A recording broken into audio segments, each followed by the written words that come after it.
Good morning, everybody. Welcome back. Another Monday here with the Everyday Growth Advisors. I hope you are having a good morning or evening wherever you are.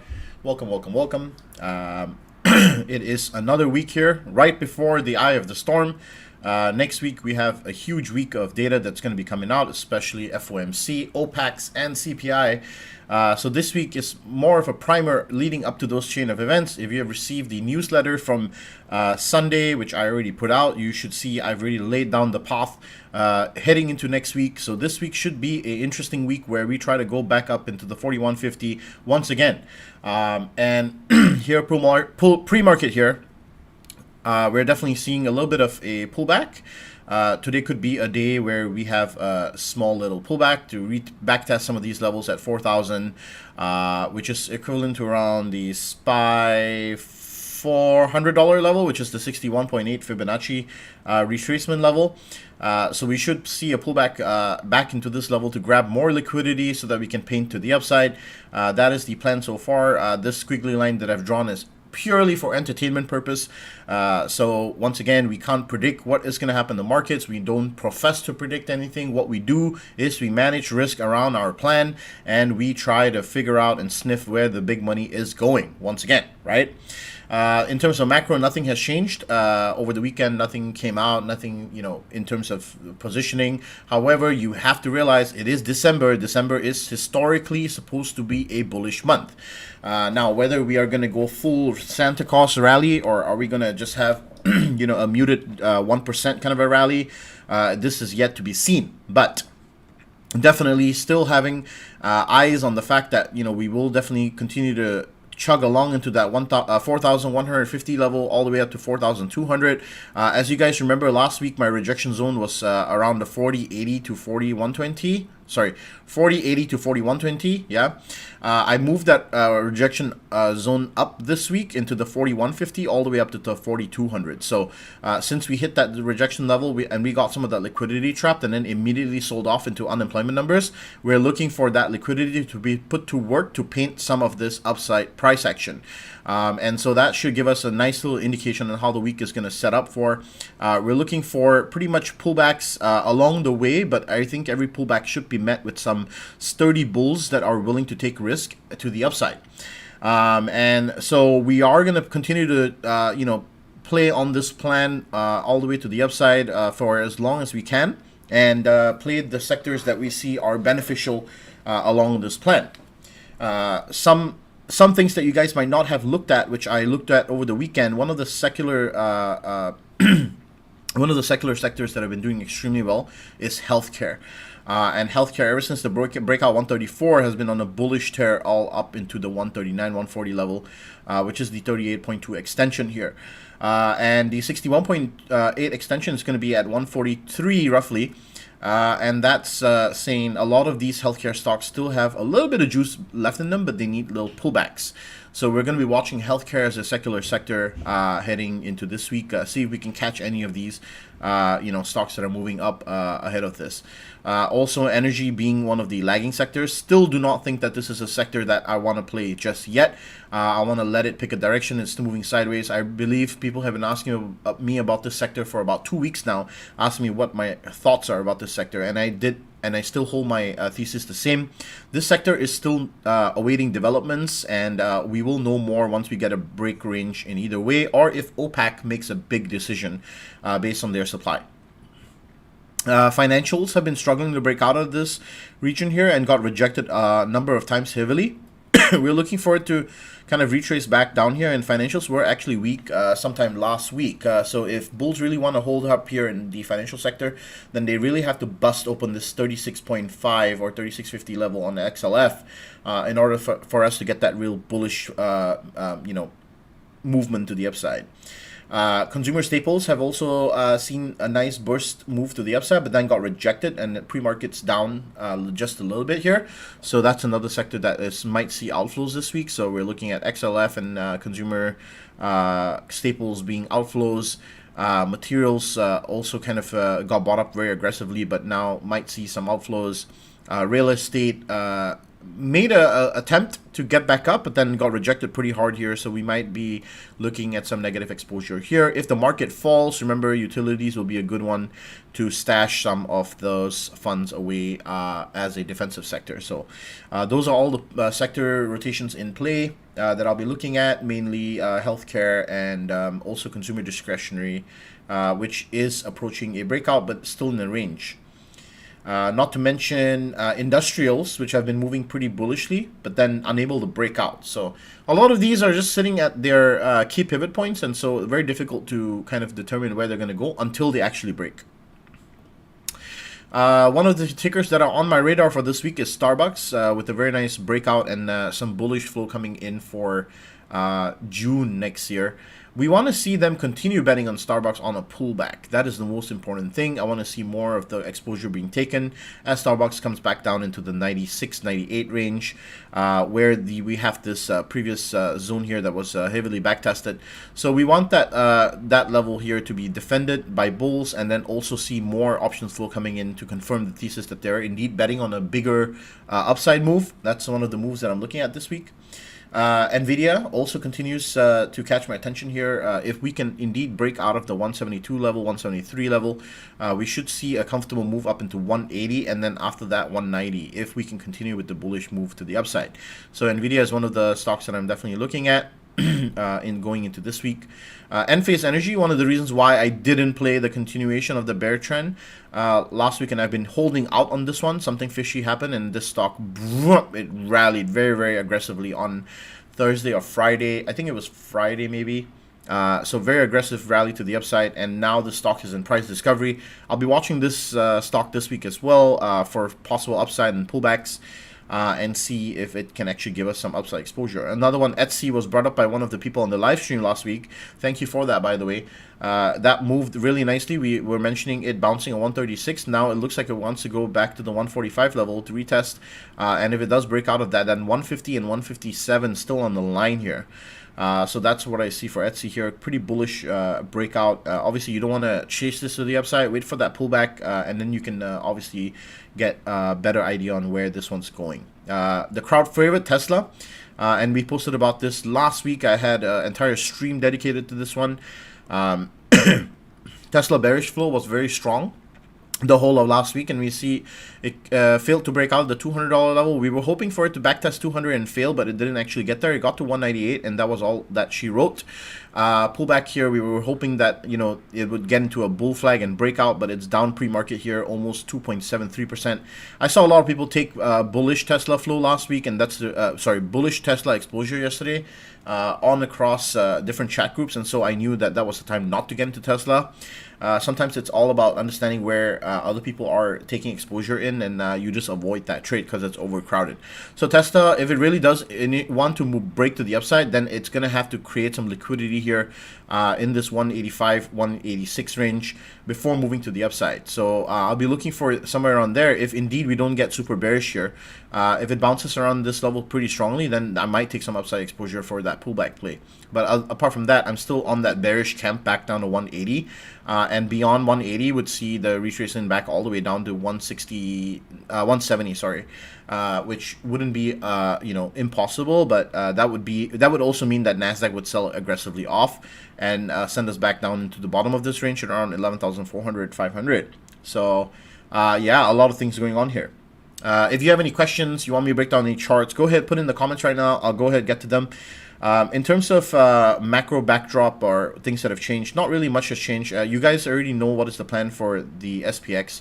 Here, in terms of newsletter, I have pretty much the plan is going to be on pullbacks to try to take upside exposure, especially if it pulls back to 4,000. That would be a nice level to grab some upside exposure. Maybe play this move to the upside. And then after we get into the rejection zone up here is where I want to start taking bearish exposure.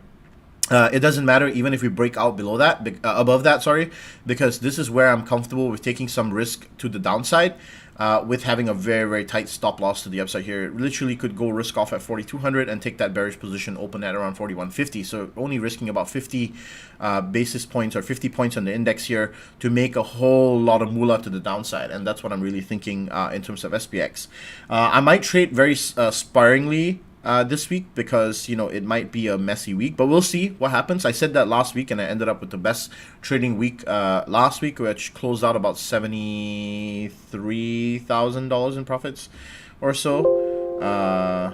Yeah, it was a pretty good week last week. I think, let's see here, it was, so I think I missed out a couple of trades. Where is it? It was $73,000 or $74,000. For the year, I am currently at 773,000. Definitely not going to beat, I'm definitely not going to beat my record or the record that I was hoping to beat for the year, which was hitting a mil. But I don't think that's going to be possible. And I'm not going to try and chase it neither because that's just, poor way of thinking about it. So we'll see what this month gives. Who knows that I make, $200,000 or $300,000 this month. That would be pretty wild, but I'm not going to bank my hopes on it. But hey, you know what? You never say never, right? That's all I'm going to say. So yeah, Nasdaq also, kind of trying to come down back here to retest this zone around 11,800 or so. And a bounce at 11,700 or 11,730 roughly would be a nice bounce zone to the upside. So I'm looking for that on Nasdaq. IWM, still on this upward channel and hasn't really given us a full pullback yet. This was a double top here, but not really rejected strongly, and then it bought up very aggressively on Friday. The VIX also sold off pretty aggressively, but is surprisingly up 6%. So we have been seeing institutions, by the way, take downside exposure on this move to the upside. So you have to kind of set yourself up for that trade idea. What is your plan? What is your midterm plan? What is your long-term plan? We're just going along with that. And then also, not to mention, the bond market has been reacting favorably. A lot of the credit spreads have been starting to tighten, which is nice. But I think that if they did tighten, they also have the possibility to widen in the near future. So I think the bond market here is a little shy and trigger happy, but we'll see what the real development is in the next month. Dollar index continued to fade and then kind of got bought up on Friday, and today it's been kind of moving to the upside a little bit. That's what's really causing the little pullback on S&P 500 this morning. Watch the dollar index for a continued fade or bounce. The next key level is going to be at around 103.66 or so. If we fade down into there, then that gives us that balanced rally in the S&P 500. If we start to pull back up here and start to consolidate here, then that's going to send us sideways in the indices and also cause that price action to be a bit mismanaged. Okay. That's all I have in terms of breakdown. I hope that's helpful. Okay, Boeing. Let's do it. Oh, by the way, Ellie Lilly here is heading to price discovery too. You should put this in your radar. That's an important one. And Baba is at 93 bucks. For you guys that play Chinese equities and we've been talking about them on our Discord, I have some runners in these. Those are going to pay really nicely. Also, I just want to do a quick little information session for you guys. Not sure if you are aware, but Yale University has a Robert Shiller's course once again available for you to take for absolutely free. If you go on Coursera and find Financial Markets by Robert Shiller, you'll see that this course is a 4.8 with 23,900 ratings. And there are literally 1.3 million people enrolled to this course, and it's free. I'm already enrolled in this. It starts today, the 5th of December. I highly, highly, highly recommend you to enroll yourself into this course if you want to learn more about finance. It's about financial markets, but he covers everything. I've taken the course once before. I'm doing it again because I want to get a refresher. I took it like maybe a year or two ago, like right before my master's, and I wanted to do it again. So I highly recommend you guys to go and find this course and do it. It's just one of those tidbits that I'm going to leave you guys because it's great to share information and opportunities like this for all the people who want to constantly upgrade yourself and learn more. Okay, so I'm just putting that information out there for you guys. All right, so let's have a look at Boeing. I think somebody was wanting me to break down Boeing.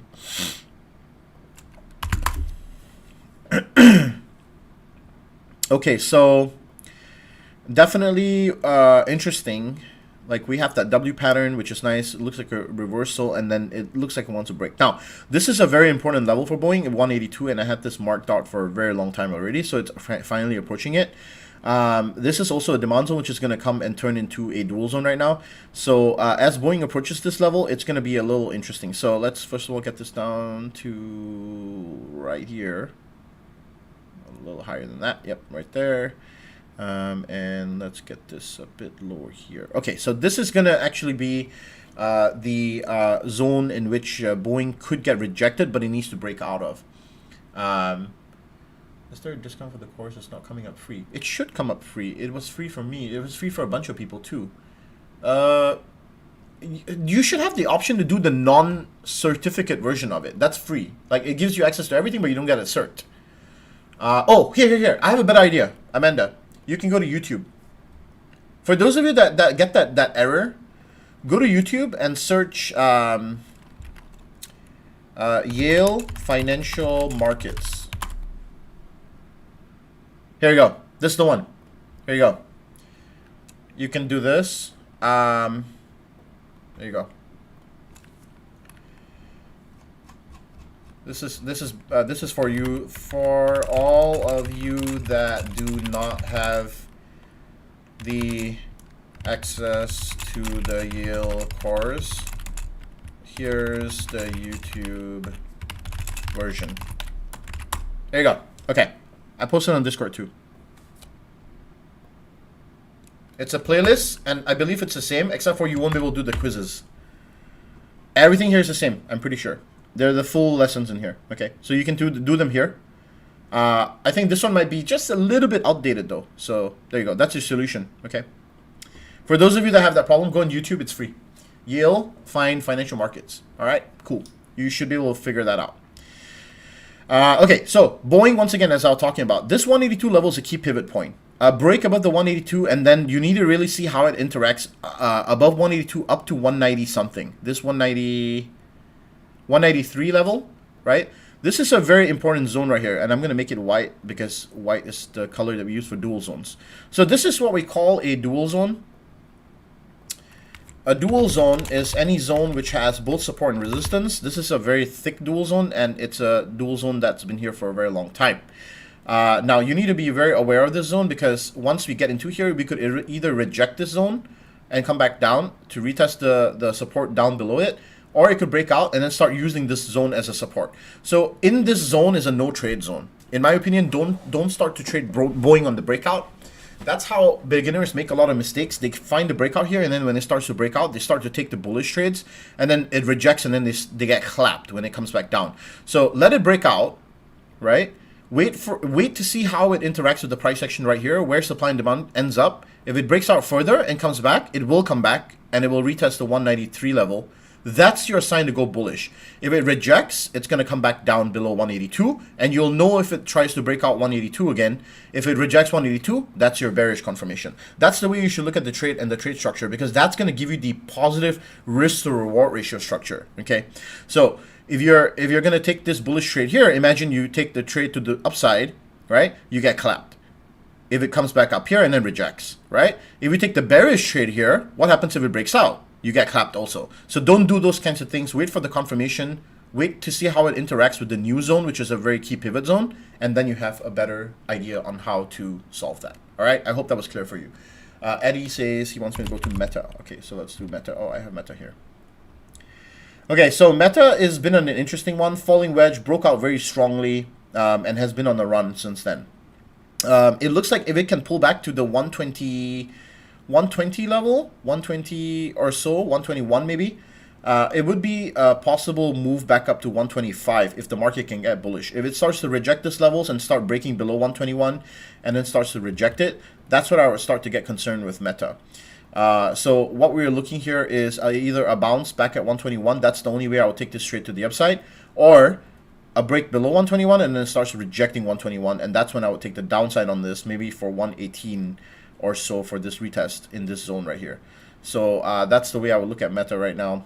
Simple pivot points, use them to your advantage, especially the 23, the 38, and the 61.8 Fibonacci extensions here. These are going to be pretty powerful levels to look at into this week. Okay, Amanda and Old Man Kev, did you guys sort it out? Did you get the YouTube version? Anyway, once again, I really appreciate you guys taking your time out to be at this live stream. Once again, hit that subscribe and like. Smash the like button if you can. We want this stream to get to as many people as possible and help them. Truly, the reason why we do this stream is so that we can help as many traders who are struggling pre-market to get, educated and ask questions. If you have any comments, you have anything you want me to break down, I can do it for you. You need to ask about a question, ask the question. Maybe you're taking the financial markets course with me in the Yale, with Robert Schiller, and guess what? Maybe you have a question about the course, ask it. I can answer it for you, okay?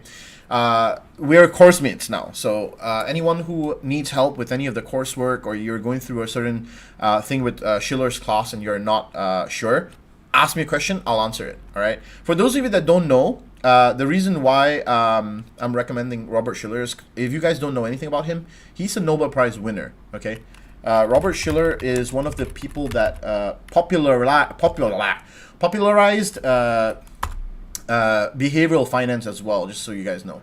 And he won a Nobel Memorial Prize in Economics, along with Eugene Fama, and a bunch of other awards as well. Like he won the Guggenheim Fellowship for Social Sciences. He won the Deutsche Bank Prize for Financial Economics.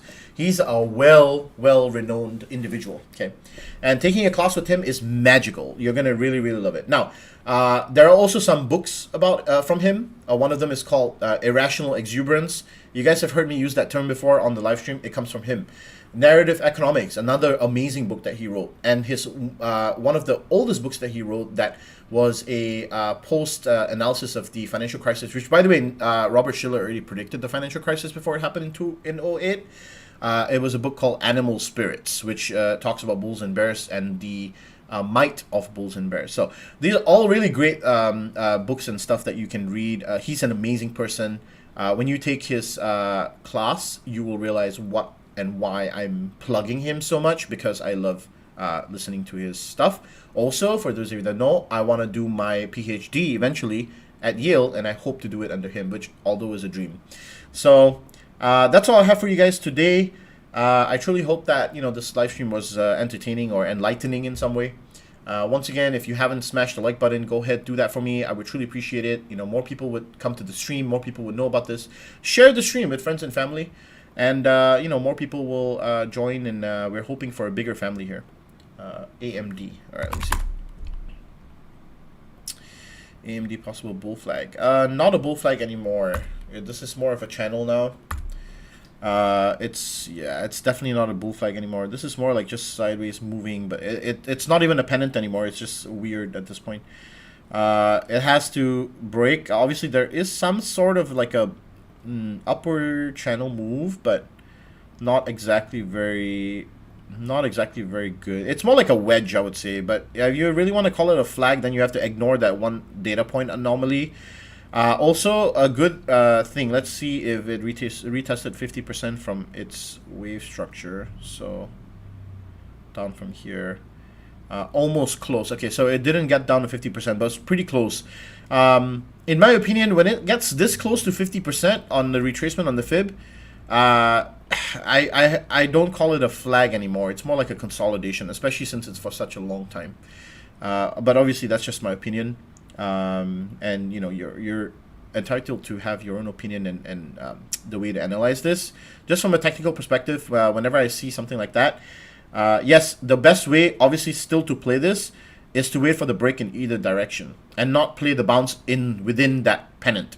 So let's say you think that this is a pennant, you know, and you think that this is you know, the upper or lower limit bound for this ticker, then your move shouldn't be to play anything within this. Your move should be to wait for the breakout on either side, wait for that pullback, breakout, wait for the pullback, and then once you get that confirmation, you can play this move to the upside or downside. Your move should be this, capture this, and you're done. This, okay? It shouldn't be to play within the pennant or the breakout of the pennant, just so you know. For pennants, you don't wait for the breakout and play the breakout. You play the move after the breakout, the consolidation and the confirmation after the pennant. That's just my way of doing it. Of course, once again, my opinions are entirely mine, and you know, in no way should you think that there's no way that is different from mine. There are a whole lot of ways to trade, and so my way is not the only way. But hey, thank you guys once again. I'll leave it here. I don't see any more questions, so I hope that you guys have a great trading session. We'll see you back on Wednesday again for another educational session, pre-market, charting, yada yada. And I'll give you guys more updates as they come in. Lots of research reports just came in this morning, so I'll be digesting all of it. So have a great trading day, and I'll see you guys on Wednesday. Peace, guys.